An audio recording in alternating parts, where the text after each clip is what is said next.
Tyndall has traditionally been a fast jet base, and what that means is that we've had small runways, the amount of fuel that we need for fast jets to take off and land. What we're moving towards is a multi-purpose base, so we're going to be big enough to take any aircraft in the world and to park and fly every different variant of aircraft. So there's runway increases, fuel increases, and a whole bunch of other facilities that are being worked on as well.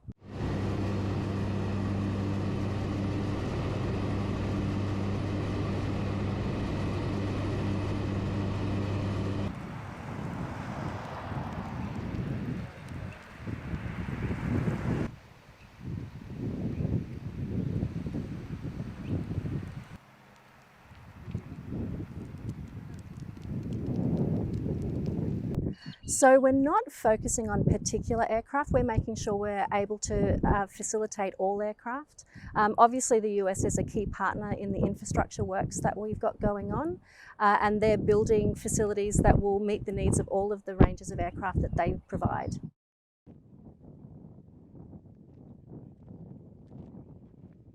Yeah, they need to go on and then they can come back and do an on.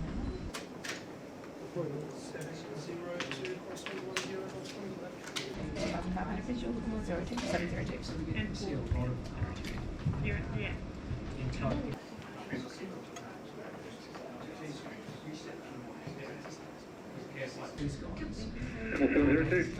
Hello, 702, clear visual departure.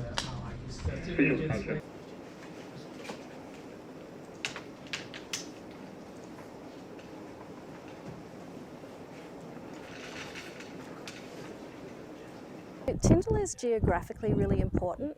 We are in the north of Australia, so we have a greater reach into our near region, and we also have the ability to avoid cyclones by being that little bit further inland. So that's that weather that can impact our capacity to respond to incidents is not something that we suffer from here in Tyndall to the extent that they do in Darwin. So that does make this location vitally important.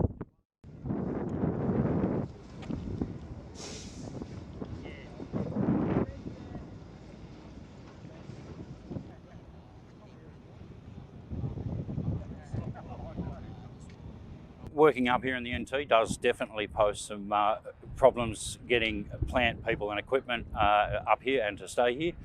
But generally we've had some very good subcontractors here and it's gone very well, so we've been very lucky.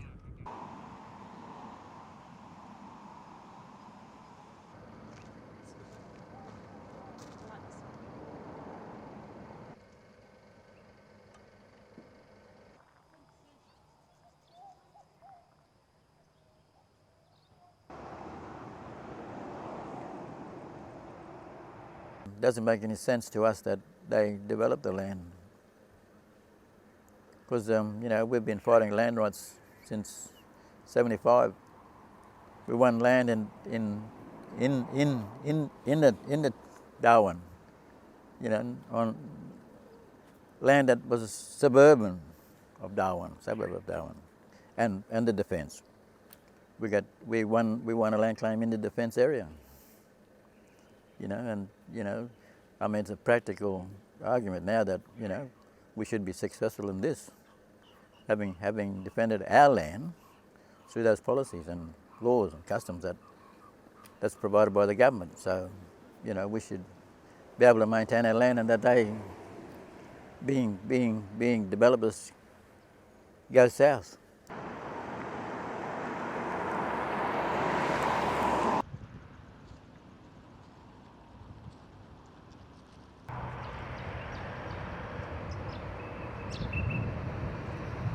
So yes, Darwin is absolutely again what we call key terrain for us to help bring stability to the region. It gives us, you know, access to the southern portion of those islands that you mentioned earlier, through a nation in which we have close sovereign ties with. You know, our governments are aligned, our militaries are aligned, so it really is just a prime area for the Marine Corps to be able to come and train with the Australian Defence Forces and gain access to the region.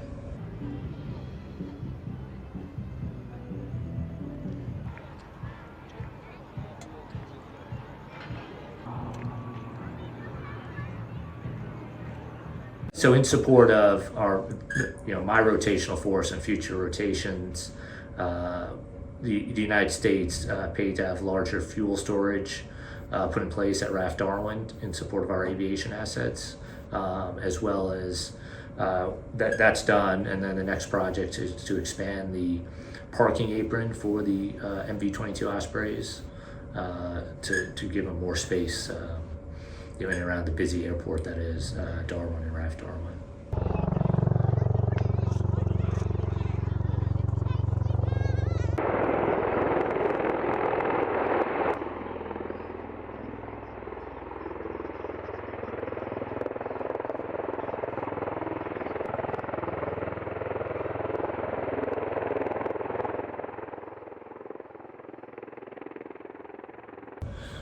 So we're more focused on, again, that interoperability with the Australian Defence Forces. How can we project power from Northern Australia into the region, working with the Philippine Defence Forces, again, Papua New Guinea, Timor-Leste, Indonesia, etc.